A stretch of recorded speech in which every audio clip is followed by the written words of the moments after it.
Well, I'm Kerry Hozhabrafkan, and I'm in the second year of my PhD at the University of Manchester. I began in September 2020, but I'm currently part-time. I'm being supervised by, as you can see, Dr. Sarah Peters, Dr. Patricia Gooding, and Dr. Anya Witkowski. And so the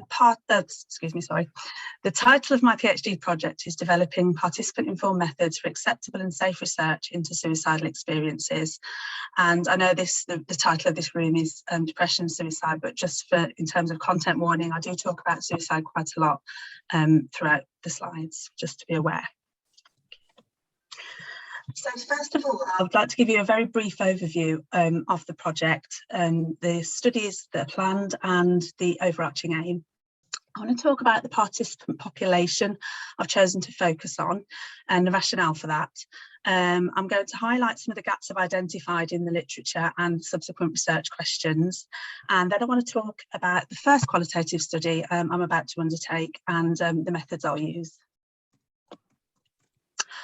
Right, okay, so the overarching aim of my project is to produce guidance to inform research, conduct and design in suicide research that is appropriate and acceptable for the participants we ask to be involved. There are 4 studies within the project, systematic review, which is currently ongoing, 2 qualitative studies, the first of which I'm going to talk about in more detail today, and finally a Delphi study, which will be informed by the findings from the previous studies. I just want to say that patient public involvement and engagement has been really important from when the project was first conceived, and I'm really fortunate that I've been working with an expert by experience, and they're very committed to helping me with plan and design lots of aspects of the studies. Okay. So I'm focusing on the perinatal period and suicidality here. To define that further, I'm referring to from conception and throughout pregnancy and up to 12 months post-birth. This quote that you see here is in reference to something known as the Embrace Report, and that stands for Mothers and Babies Reducing Risk through Audit and Confidential Inquiry in the UK. They're produced every 3 years and look at maternal mortality cases. And this quote is 2017 report, which highlights that sadly suicide is the leading cause of death in the perinatal period, and that was also the case for the 2020 report. So this does bring into question. Can you hear me? What? The breakout rooms are running.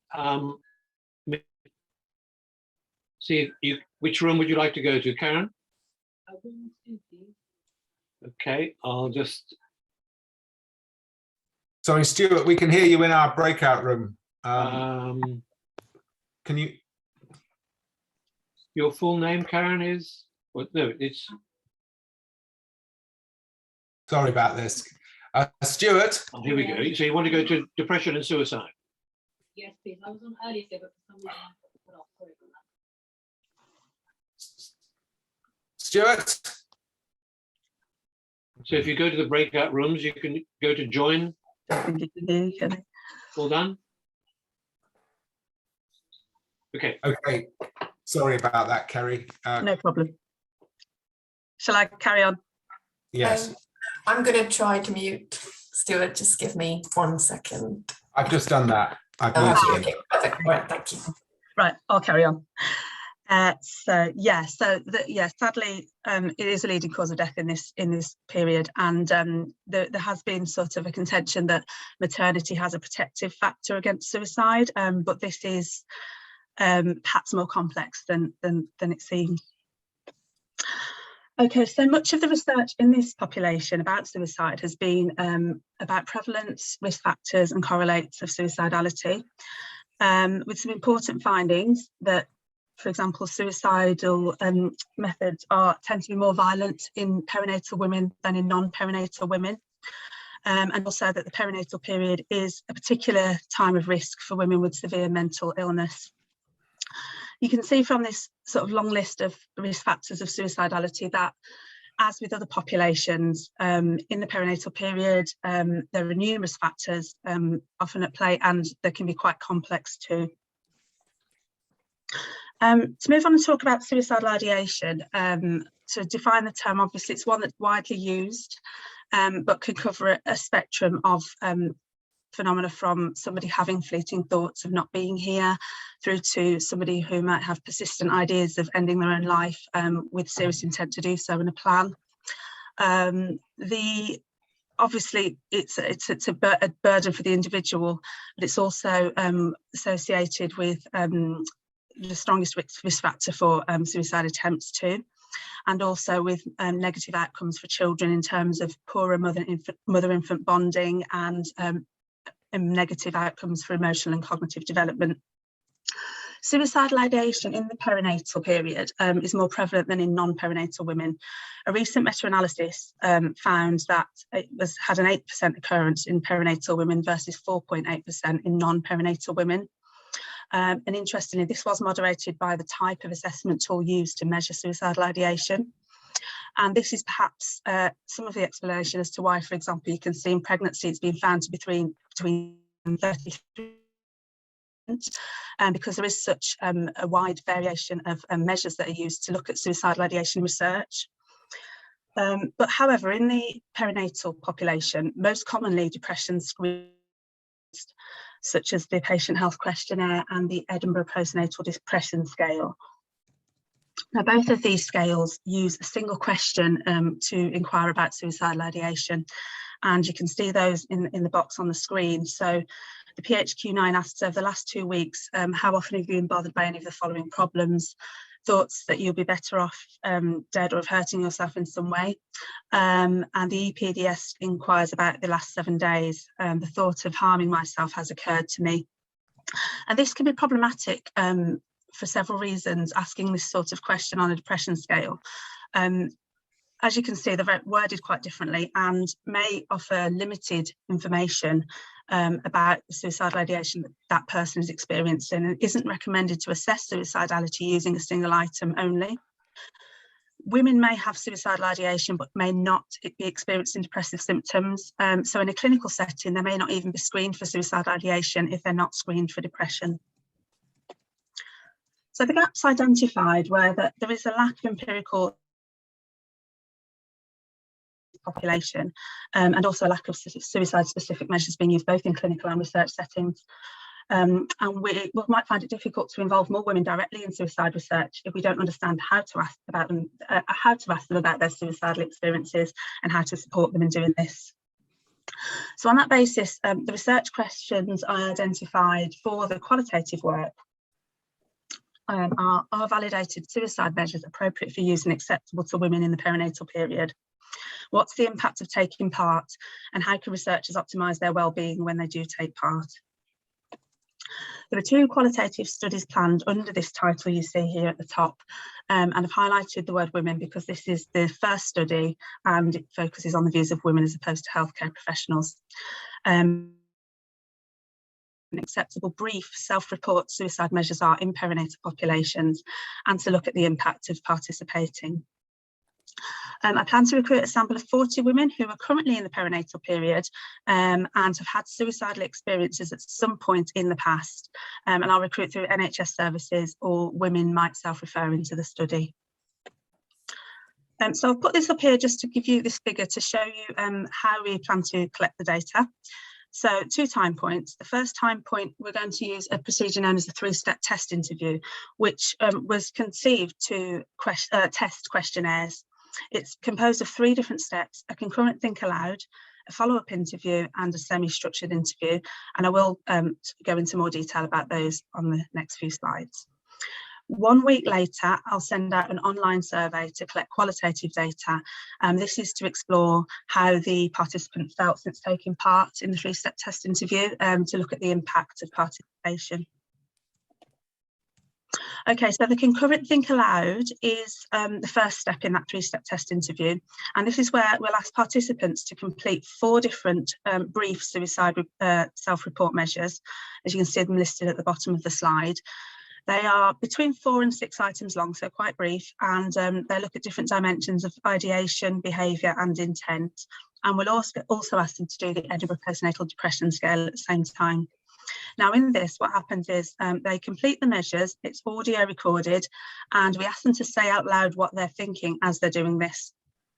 The researcher observes, perhaps takes notes, but doesn't interact with the participant. And to give you an idea of how that looks and what it should look like in practice, I've used a couple of examples from doing some piloting with an expert by experience. So one of the measures asks, one of the questions asks, in the past month, to what extent have you felt tormented by thoughts about suicide? And in our piloting, the participant read the question out loud, thought, and said, tormented, the thoughts weren't causing my distress, they were actually the source of comfort. One of the questions on the EPDS states, I've been anxious or worried for no good reason. And here the participant said, well, I'm sure it felt like there was a good reason at the time. So this hopefully gives you an idea of the type of data we hope to elicit from carrying out this exercise with participants. So following that, step 2 is a follow-up interview, and this is a brief step, and it's simply filling in any gaps that we may have found from looking at from the first phase. So retrospectively asking, for example, if something wasn't clear, perhaps the participant might have paused for a long time. We're just filling in any gaps in that data. And then the final step at this time point will be the semi-structured interview.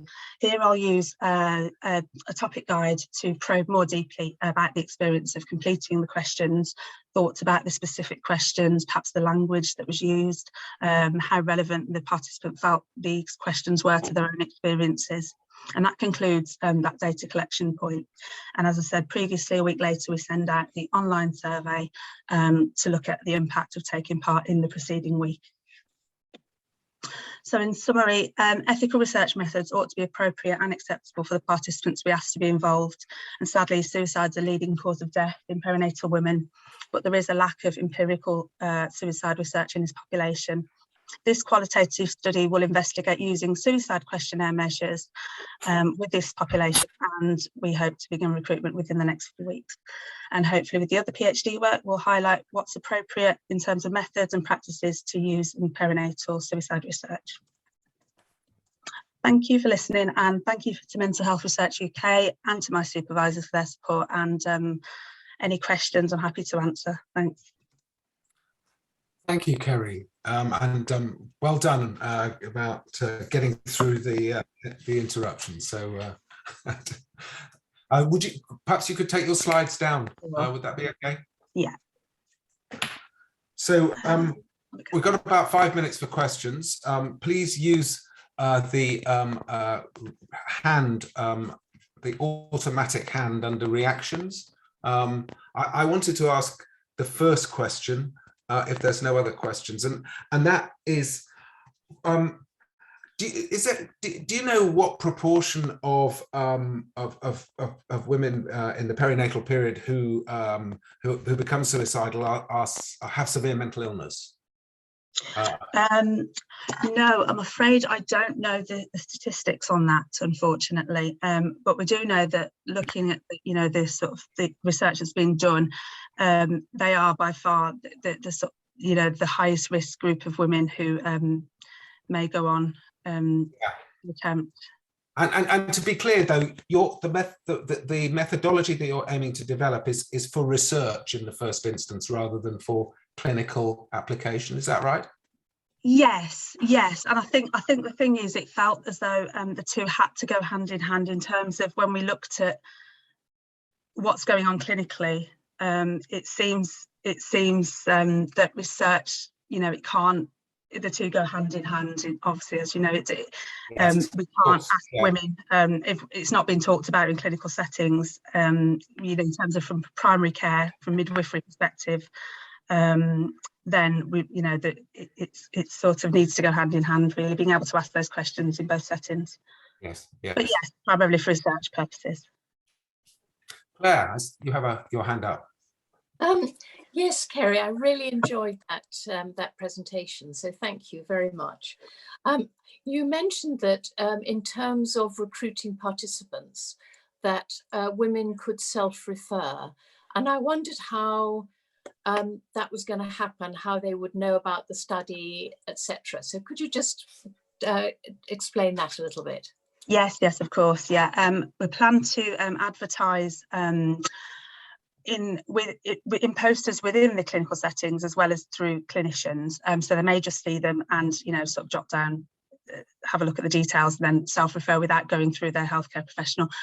We also plan to advertise on parenting forums. So there's an advert will be placed on those to look at any women who may be interested, and perhaps contact with maternal mental health charities. Nala. Oh, hi, Kerry. I'm Hi. another one of the MD Res or of the MHR UK scholars. But yeah, I thought that was really very interesting. And I've done some work in perinatal mental health. And yeah, I just, again, thought it was excellent. And I've never come across the sort of Think Aloud pilots before, which is really interesting. But my question was about whether you foresee that you might, coming out when you come through this part of this particular study, do you think that you'll be in a position to make recommendations in terms of adapting measures for women in the perinatal period, or recommend new measures? Or so what do you foresee as the recommendations you might be able to make? Obviously, you've not done the work yet, but just thinking ahead. Yeah, sure. Thank you.